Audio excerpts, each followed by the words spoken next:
In this video, we'll continue our discussion of limits and building on evaluating. I'm going to do a little bit of review here, or maybe the first time you've seen it. If it's the first time you've seen it, you definitely need to go out and watch some videos of this. We're going to use it. I'll introduce it again a little later in another section. But we can actually change forms for some limits, and it can seem to be pretty helpful for us.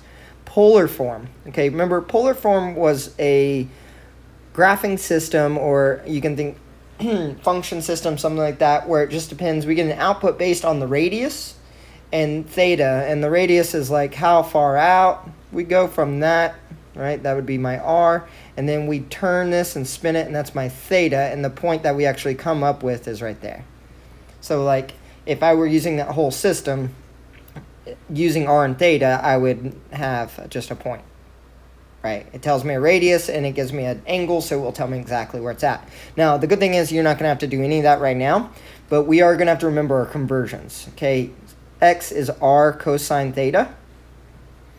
Y is r sine theta.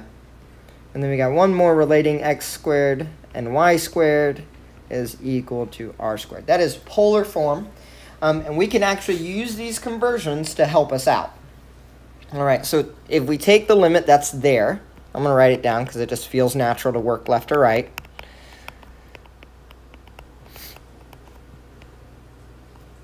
Okay, there we go. Okay, so we're going to replace the limit where it's going with r going to 0, but it's on the positive side because they're all squares. But notice that as x and y go to 0 right here, r goes to 0. From the equality. Okay, then I can also replace that whole denominator is r squared. That's the whole beauty of this converting, just like what we were doing in the previous videos, is if I can get that denominator down to one term, typically things work out for me. Now I got to cube those things, so x is r cubed cosine cubed theta, plus y is going to be r cubed sine cubed theta, and we're going to work from there. I can factor out my r cubed.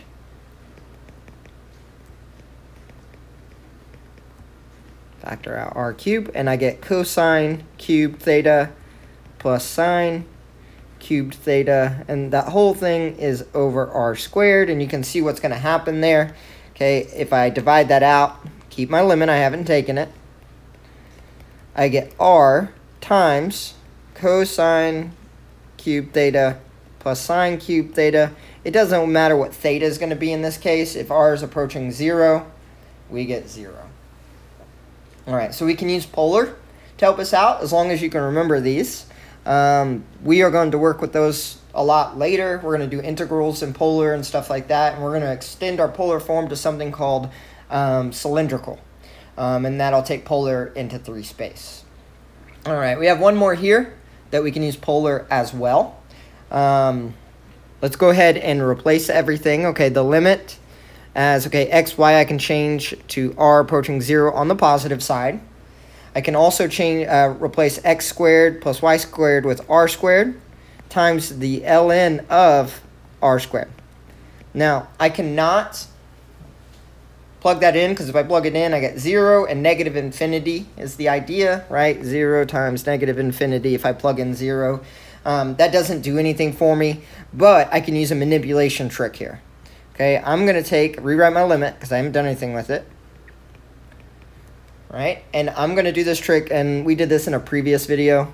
I'm going to leave the ln there, and I'm going to flip this to 1 over r squared. Now notice that if I plug in 0, the top goes to negative infinity, the bottom goes to infinity. That's an indeterminate form that allows me to use L'Hopital's. However you show it, I show it like that. It's probably however your professor showed it in Calc 2. Calc 1. All right, I can take the derivative now. The derivative of ln of r squared is 1 over r squared, and it's a chain rule, so I got to times it by 2r. The bottom, it's going to get negative 2 over r cubed. All right, take that derivative. You can double check that for me. I take my limit as r approaches 0 on the positive side. Okay, so what are we going to end up getting? I'm going to do all this off to the side. I get 2 over r divided by 2 over r cubed with a minus. Okay, I got 2 over r times r cubed over 2. So the 2's cancel, and we are just left with an r squared, negative. We can evaluate that. 0 squared is 0 times the negative is 0. So we know that limit is equal to 0. So if you can remember your polar conversions, those are helpful in this case. It takes pretty complicated problems. And the reason these are helpful in polar form is because we're taking x and y, and we can take x and y and change it to one variable. We can change it to r, which allows things to cancel out like they did here and the problem just right above.